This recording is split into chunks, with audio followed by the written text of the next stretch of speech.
ഇസ്രായേലും അമേരിക്കയും ഇറാനുമേൽ ആക്രമണം കടുപ്പിച്ചതിനു പിന്നാലെ ലോകശ്രദ്ധ മുഴുവൻ ലോകത്തിന്റെ ഊർജ്ജനാഡി എന്നറിയപ്പെടുന്ന ഹോർമൂസ് കടലിടുക്കിനെ സംബന്ധിച്ചാണ്. ലോക സാമ്പത്തിക ക്രമം തന്നെ നിയന്ത്രിക്കാൻ ശക്തിയുള്ള ചെറിയ ജലപാത. ലോകത്തിലെ ഏറ്റവും പ്രധാനപ്പെട്ട എണ്ണപ്പാതകളിൽ ഒന്നാണ് ഹോർമൂസ് കടലിടുക്ക്.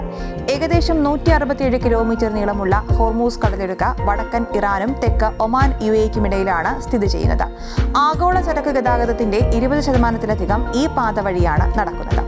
ഇറാൻ യുദ്ധം ആരംഭിച്ചതിന് പിന്നാലെ ഹോർമൂസ് കടലിടുക്കിനെ സംബന്ധിച്ച ഉയർന്ന ആശങ്കകൾ ഈ കടൽപാതയുടെ പ്രാധാന്യം ലോകത്തെ ബോധ്യപ്പെടുത്തി. യുദ്ധത്തിൽ ഇറാന് ആധിപത്യം നൽകുന്നത് ഹോർമൂസ് ആണെന്ന് പറയാം. ഹോർമൂസ് ഇറാന്റെ തുറുപ്പുചീട്ടാകുമ്പോൾ ഇന്ത്യക്കുമുണ്ട് ചൈനയ്ക്കുമേൽ ആധിപത്യം നൽകുന്ന ഒരു പ്രധാന ആയുധം. ഇന്ത്യയുടെ ഹോർമൂസ് എന്ന് വിശേഷിപ്പിക്കപ്പെടുന്ന മലാക്ക കടലിടുക്ക് ഇന്തോനേഷ്യ, മലേഷ്യ, സിംഗപ്പൂർ എന്നിവയ്ക്കിടയിൽ സ്ഥിതി ചെയ്യുന്ന ഒരു പ്രധാന പോയിന്റാണിത്.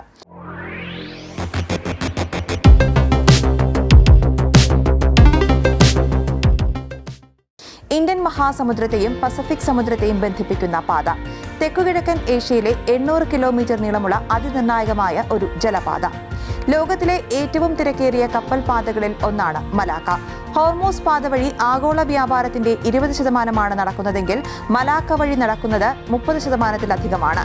ചൈന, ജപ്പാൻ, ദക്ഷിണ കൊറിയ തുടങ്ങിയ രാജ്യങ്ങളിലേക്കുള്ള എണ്ണ ഇറക്കുമതിയുടെ ഏകദേശം 85 മുതൽ 90% ഈ പാത വഴിയാണ് കടന്നുപോകുന്നത്. മലാക്ക കടലിടുക്ക് ഇന്ത്യയുടെ നിയന്ത്രണത്തിലല്ല എങ്കിലും ഇന്ത്യക്ക് ഈ പാതയിൽ തന്ത്രപ്രധാനമായ സ്വാധീനമുണ്ട്. തീരരാജ്യങ്ങളായ ഇന്തോനേഷ്യ, മലേഷ്യ, സിംഗപ്പൂർ, തായ്ലാന്റ് എന്നിവർ ചേർന്നാണ് മലാക്ക കടലിടുക്കിന്റെ പ്രവർത്തനങ്ങൾ കൈകാര്യം ചെയ്യുന്നത്. ഈ നിരയിലേക്ക് എത്താൻ ഇന്ത്യ താൽപര്യം പ്രകടിപ്പിച്ചിട്ടുണ്ട്. ഇന്ത്യയുടെ മലാക്കയിലെ പ്രധാന സ്വാധീനം ആൻഡമാൻ ആൻഡ് നിക്കോബാർ ദ്വീപാണ്.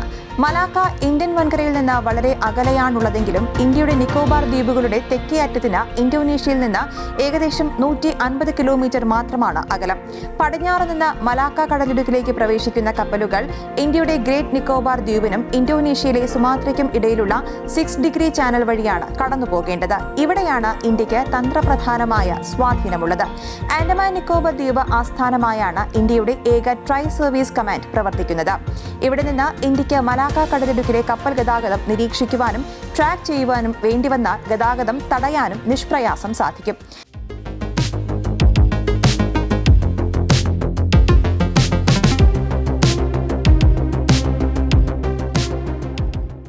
ചൈനയെയും ഇന്ത്യയും സംബന്ധിച്ചിടത്തോളം മലാക്ക ഒരുപോലെ തന്ത്രപ്രധാനമായ പാതയാണ്.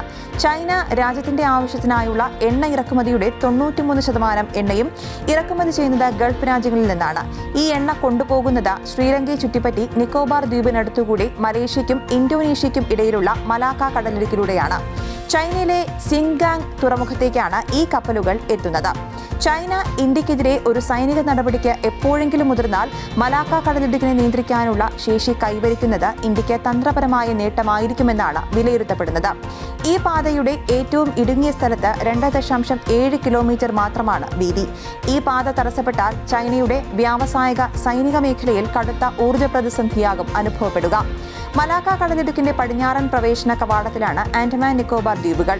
ഇവിടെ നിന്ന് ഇന്ത്യക്ക് ചൈനീസ് കപ്പൽ ഗതാഗതം നിരീക്ഷിക്കുവാനും തടയാനും സാധിക്കും. അതുകൊണ്ടാണ് മലാക്ക കടലിടുക്ക് ഇന്ത്യയുടെ ഹോർമൂസ് എന്നും അറിയപ്പെടുന്നത്.